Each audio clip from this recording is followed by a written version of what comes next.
Some people find out their parents don't respect them in subtle ways. A forgotten birthday card, a backhanded compliment, a quiet sigh when you mention your job. Me? I found out on a Tuesday morning when my dad forgot to hang up the phone. I was in my office, aka the spare bedroom that still smelled faintly of the carpet cleaner I'd used when I bought this place, answering emails and drinking stale coffee. My dad had called to ask if I could transfer money into their account again, just to tide them over. That was our dynamic. I worked, they spent, and no one talked about it. I said sure. Because I always said sure. Because I was that guy, reliable, accommodating, the designated family ATM with a pulse. But when I thought he'd hung up, I heard the rustling on the other end. Like he'd settled deeper into his recliner. Then, clear as day, came the sentence that snapped something in me I didn't know was still capable of breaking. "He's nothing," my dad said. "A failure. Should have never been born." I didn't move. A second voice, my mom, sighed in that disappointed way she'd perfected. "Well," she replied, "it's not like we'll be here forever. Once we've saved enough, we'll buy that place near Aaron." At least he turned out the way we'd hoped. Aaron.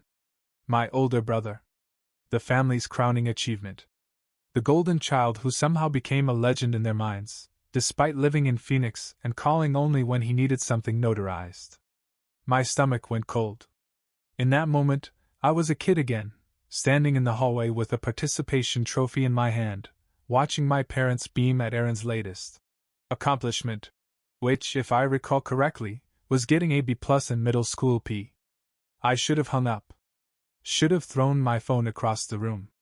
Instead, I sat there, listening while they talked about how they'd put up with me for years because it was cheaper than paying rent.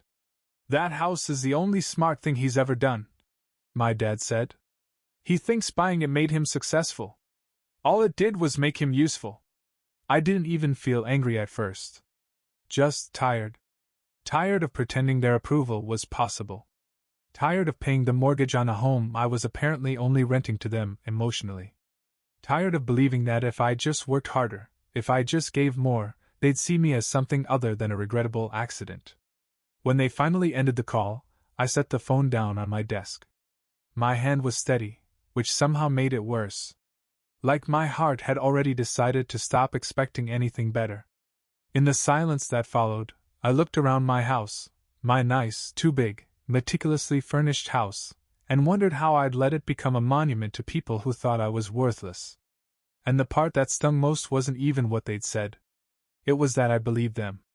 Deep down, some stubborn little voice kept whispering that they were right. That no matter how many promotions I stacked up, no matter how many bills I covered, I'd never be enough to make them proud. I remembered the last Christmas we spent together.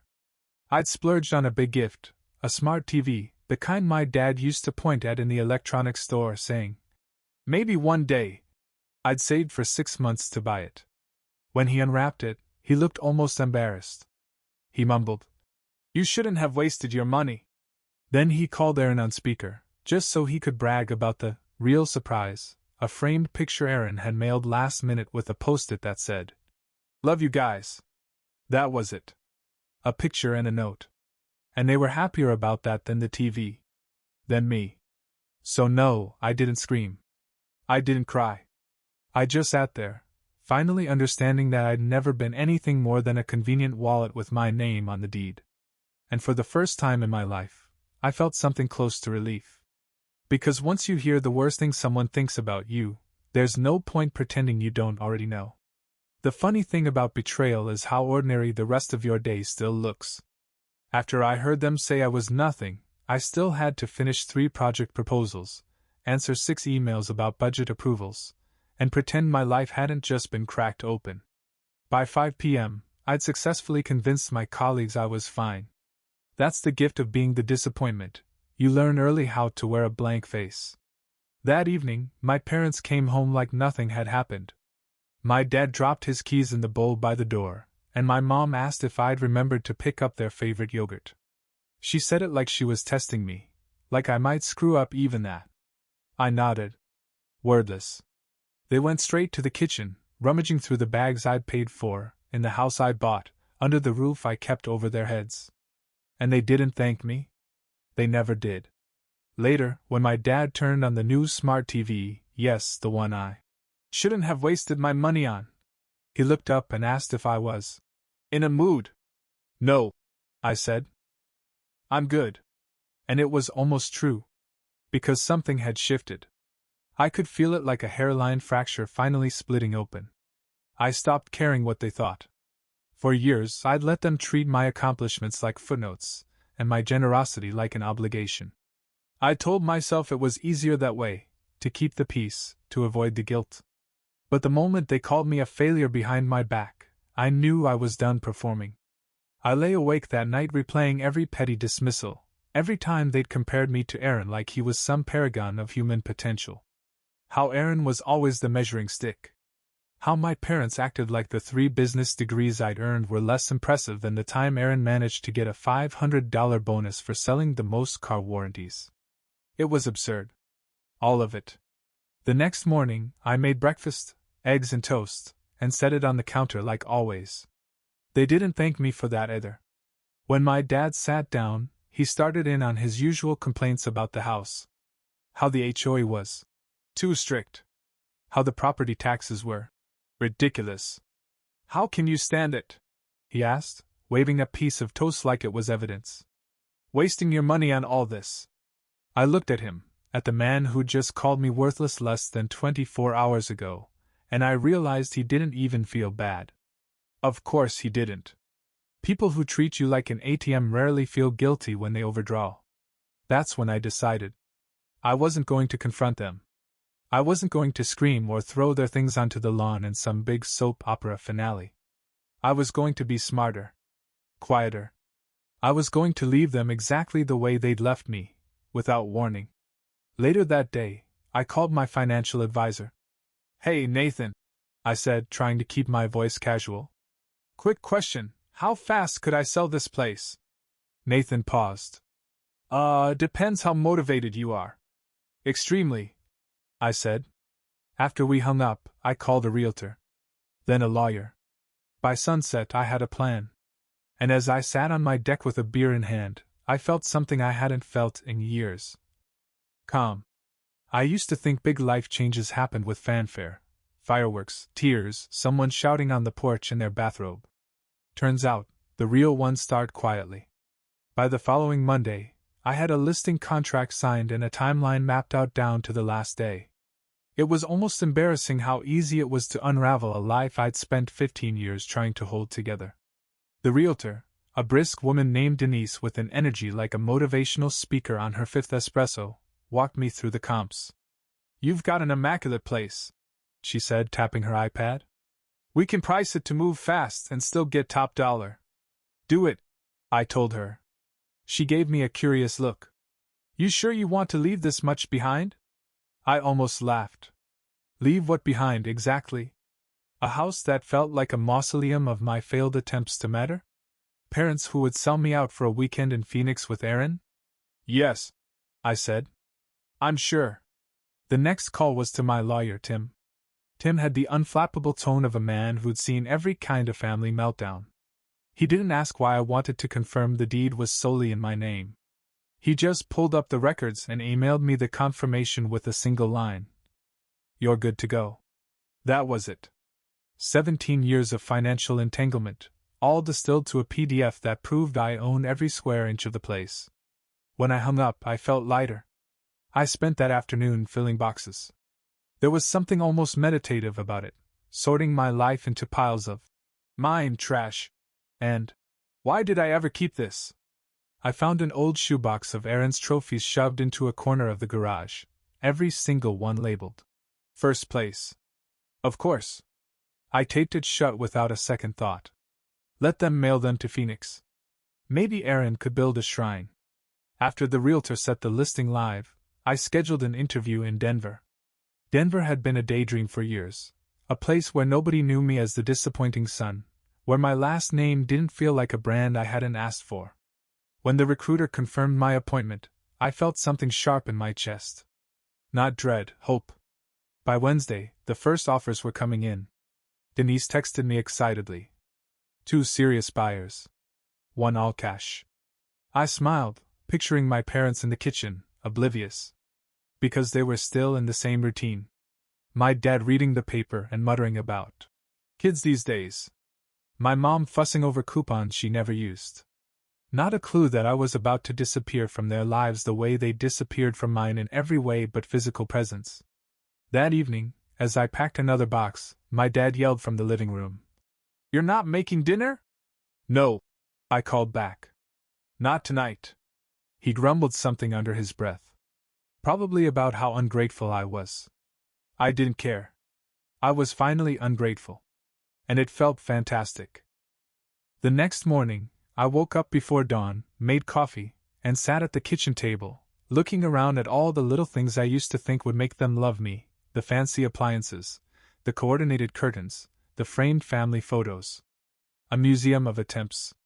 I took the photos down. Packed them last, almost as an afterthought. One of them slipped out of the frame, me and Aaron, ages 9 and 12, sitting on Santa's lap. Aaron smiling like he owned the North Pole. Me looking like I'd just been informed I was on the naughty list forever. I put it in the trash pile without hesitation. Because I was done trying to earn space in someone else's narrative. I was finally writing my own. I expected the day the for sale sign went up to feel dramatic, like a reality show moment with ominous music and a camera zooming in on my parents' shocked faces. Instead, it was anticlimactic. Denise pulled up in her shiny SUV, popped the trunk, and hauled out the sign like she was delivering a pizza. "You sure you don't want to tell them first?" she asked gently. I shook my head. "They'll figure it out," I said. And they did. About 20 minutes after Denise left, my dad stepped onto the porch in his bathrobe and cheap drugstore slippers. He stared at the sign like it had personally insulted him. "Hey!" he shouted through the screen door.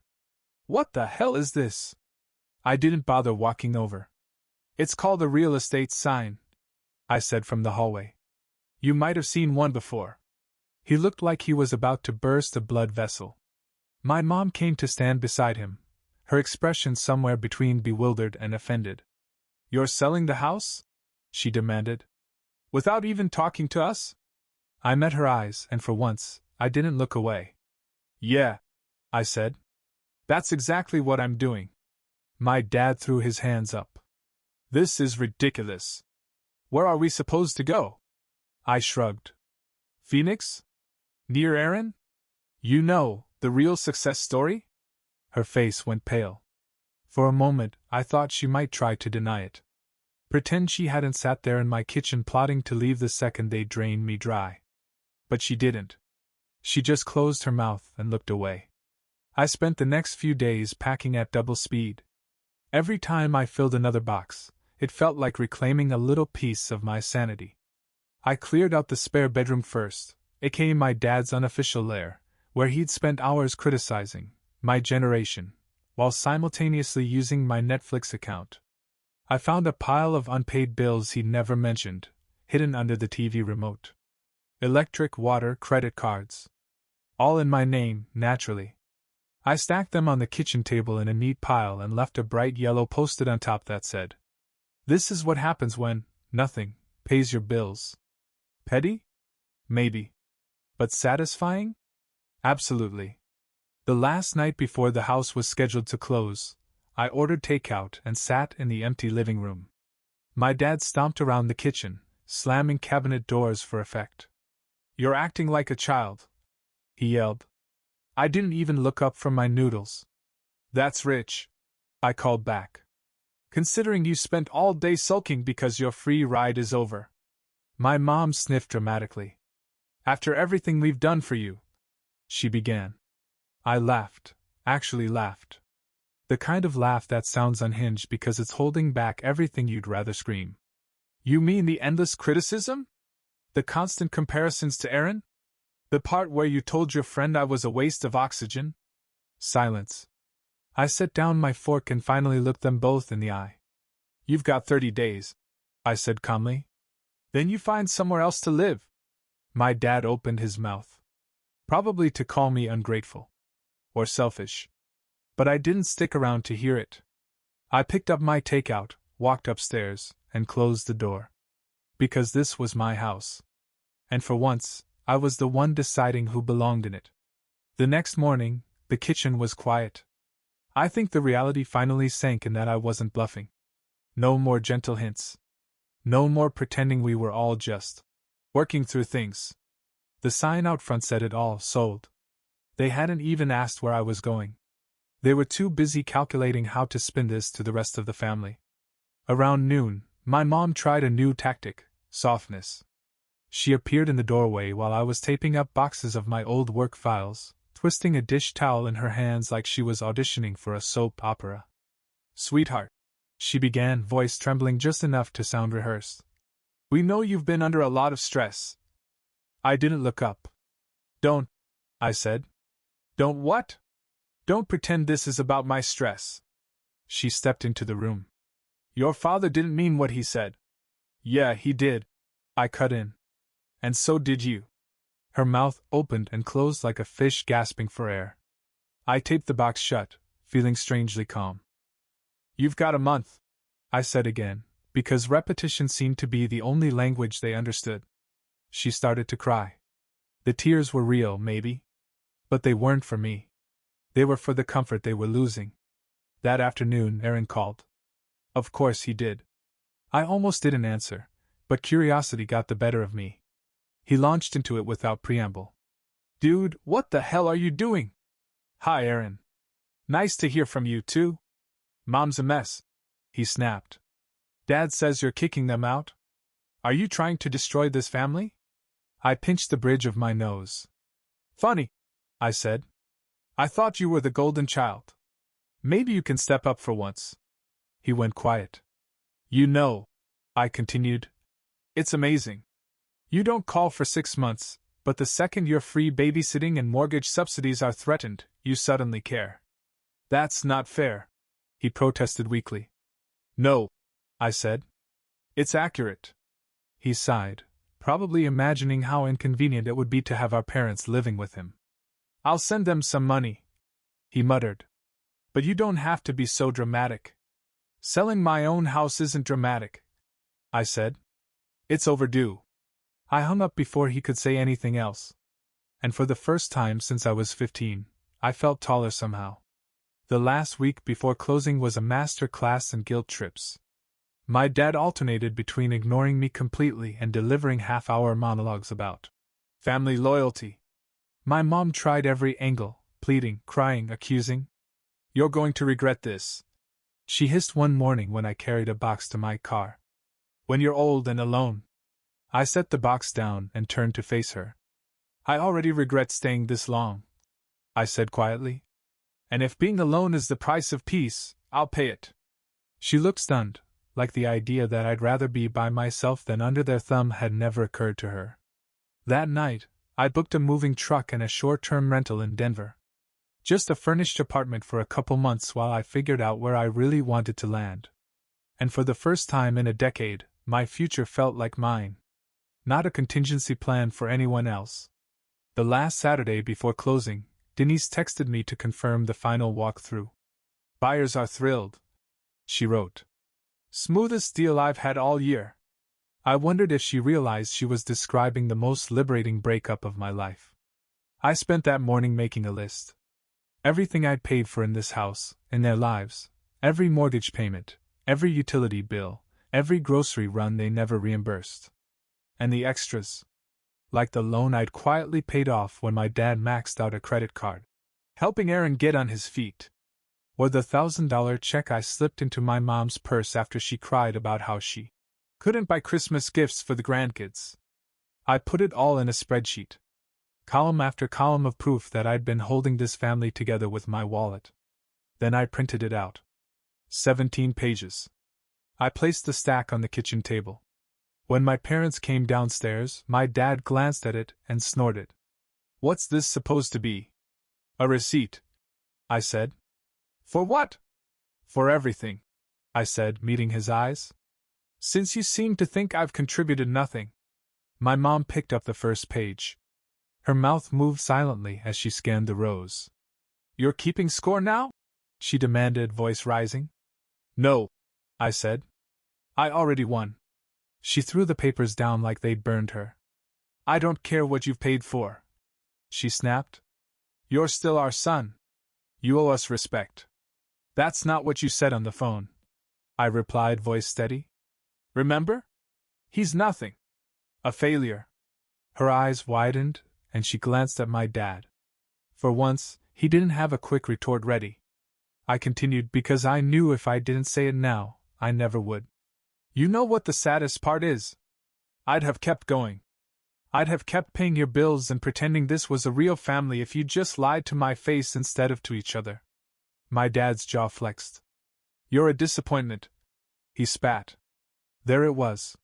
The Greatest Hits, remastered. I nodded. That's fine, I said. Because I'm done auditioning.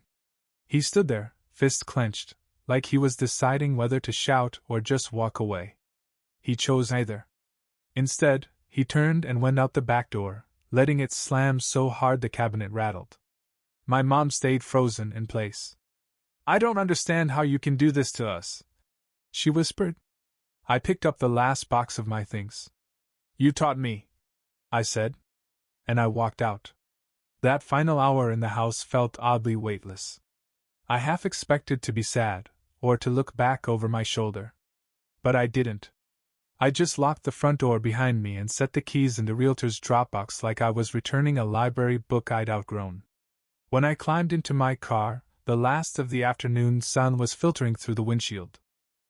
I sat there for a moment, hands on the wheel, breathing. Then I drove. I didn't blast music. I didn't call anyone to announce my escape. I just let the highway unfold, mile after mile. I passed through dusty little towns and empty stretches of road. Somewhere around the state line, I pulled off at a gas station and bought a sandwich that tasted like cardboard. I didn't care. Even stale bread felt like a better meal than any dinner I'd shared under that roof. By the time I crossed into Colorado, my phone buzzed with 3 missed calls. My mom, my dad, and one unknown number I could only assume was Aaron. I turned it off. Because finally, for the first time in my adult life, their voices didn't matter more than mine. And I realized I wasn't running away. I was moving towards something better. Denver felt like a blank page. The day I pulled into town, my whole life fit in the back of my SUV, 3 suitcases, a box of kitchen stuff, my laptop, and a few framed prints I'd picked up over the years, pictures I'd never bothered to hang in the old house because it never felt like it belonged to me. I signed the lease on my little furnished apartment. It wasn't fancy, just a 1-bedroom with beige walls and squeaky floors, but when I walked in, I felt like I could finally exhale. No one's expectations clung to the corners. No voices critiquing my choices. No undercurrent of disappointment humming behind every conversation. Just quiet. The first night, I ate takeout on the floor and watched the sunset spill over the skyline. It felt like something was settling inside me, something that had been rattling around for decades, searching for a place to land. Freedom. On my second day, I started my new job. The office was smaller, scrappier than the corporate monolith I'd left behind. But the people were normal. No one knew my last name. No one cared about my potential, or my failures. They just wanted to know if I could do the work. And for the first time, that was enough. By Friday, I'd learned all my coworkers' names and found a corner coffee shop where the barista didn't look bored when I ordered black coffee. I set up my desk, just a laptop and a small plant I bought on impulse. A little green symbol that I wasn't planning to leave again. I'd been in Denver about a week when the letters started coming. The first was a long, rambling note from my mom. "We don't understand how you could abandon us this way," she wrote. "Family means everything. We were counting on you." She didn't mention the phone call. Didn't apologize. Didn't even pretend to acknowledge how deeply they'd hurt me. Just accusation. 2 days later, a postcard arrived, Aaron's handwriting. "You need to call Mom. She's not sleeping. She's worried sick." I tossed it in the trash without reading the rest. Because I knew what it would say. That I was selfish. Ungrateful. Dramatic. I'd heard it all before. The third letter was the hardest to ignore. My dad in stiff, blocky penmanship. We may have said things we didn't mean. But you're still our son. We're getting older. You'll regret this when we're gone. For a moment, I almost folded. Almost called. Almost slipped back into the old habit of trying to be the better man, the more forgiving one. But then I remembered every night I'd lain awake, wondering what was wrong with me that no amount of sacrifice ever felt like enough. I remembered the phone call. The words, "He's nothing. A failure." And I realized they weren't sorry for what they'd said. They were sorry they'd lost the benefits of having me around. I put the letters in a shoebox and shoved it to the back of the closet. Maybe someday I'd look at them again. Maybe not. That Saturday, I went for a long walk through the neighborhood. Rows of tidy brick buildings, kids riding scooters, couples arguing about takeout. Nobody knew me. Nobody cared about my family drama. It was perfect. That night I wrote back. A short letter. No bitterness. No accusations. Just the truth. I will stay in touch if you can respect my boundaries. But I will never again be your financial safety net. I'm building a life that belongs to me. I hope you find peace. I mailed it without a return address. Because I didn't need them to know where I was. And when I dropped it in the mailbox, I felt something finally click into place. This was closure. Not the tidy, forgiving kind. But the kind that meant I didn't have to keep carrying their disappointment as my burden. And I slept that night like I hadn't slept in years. 3 weeks passed without a word. I thought maybe they'd taken the hint. Then, on a Monday morning, my phone lit up with a number I didn't recognize. For a second, my stomach lurched, some old reflex, expecting disaster. But I let it ring. No voicemail. 10 minutes later, another call. Then a text. Your father is in the hospital. He's asking for you. For a moment, my mind split. The old me, trained to drop everything, to race home and rescue the people who'd never shown up for me, wanted to throw clothes in a bag and drive all night. But then I pictured the shoebox of bills. The spreadsheet. The kitchen table, where my dad had called me a disappointment even as he lived off my kindness. And I realized something I hadn't admitted to myself yet. I didn't owe them a single thing. That afternoon, I went to work like normal. Answered emails. Ate lunch at my desk. Listened to my coworker tell a story about her dog. Nobody asked why I looked tired. Nobody expected me to explain. After work, I stopped by the grocery store. Bought pasta and a cheap bottle of wine. I cooked in my tiny kitchen with the windows open, Denver's evening air drifting through the screens. Halfway through dinner, my phone buzzed again. A voicemail this time. My mom's voice, brittle and weary. If you don't come now, you'll regret it. We're still your parents. I didn't listen to the rest. Instead, I powered off the phone. Because here's the thing nobody tells you about choosing yourself. It feels selfish and holy at the same time. I ate dinner slowly. Watched a stupid sitcom on my laptop. Washed the dishes. And then I sat in the dark living room, letting the quiet settle in my bones. I didn't feel relief, exactly. Or triumph. I felt steady. For the first time in my life, there was no performance. No script I had to follow to be deemed acceptable. Just me. A few nights later, I went out with my new coworkers for drinks. Someone made a toast, nothing special, just a casual. Cheers to the team. But as everyone clinked glasses, I caught my reflection in the bar mirror. I looked tired, sure. A little older. But I also looked like someone who'd finally stopped trying to earn a place he'd never been welcome. When I got home, I took the last of the letters from my parents out of the shoebox. I didn't read them again. I put them through the shredder, one by one. And when the last slip of paper disappeared, I felt the weight lift off my shoulders. Not all at once. Not with fanfare. But in the small, steady way that real endings arrive. The next morning, I woke up early. Went for a walk before sunrise. The city was still asleep.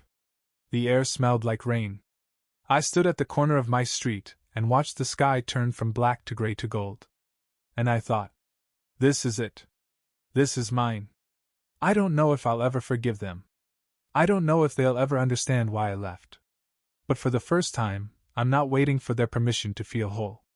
And if that makes me a disappointment, so be it. I'd rather be a disappointment on my own terms than a success on theirs.